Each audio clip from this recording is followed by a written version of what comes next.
If you do come to Cleveland, you got to check out the Rock and Roll Hall of Fame. They have a beautiful history. Shout out to the man that coined the name. For those who don't know the story, really quick, he wanted black music on the radio. And this was radio was segregated. And he was like, you can't put black people on the radio. It's a white radio station. And, you know, at the time it was called Rhythm and Blues, you know, the black music. He was like, we'll call it something different. And they were like, well, what are you going to call it? And he said, have you ever been to one of those Negro concerts? They're rocking and rolling.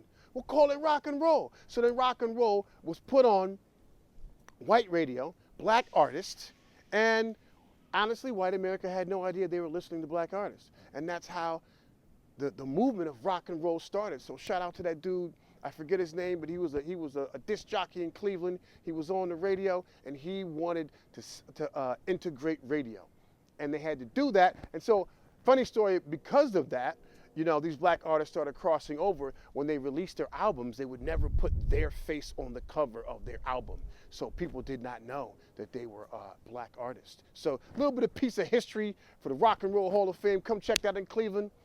Headed to New York in 2 days. I'll see y'all. Peace. In Italy. Then Italy. Yes, Mama. Tell them. Okay, tell him, Ma. Cleveland, New York, Italy, Montessori Children's School, the best educational advantage in all the world. And then I go back home to España. Peace. Peace. And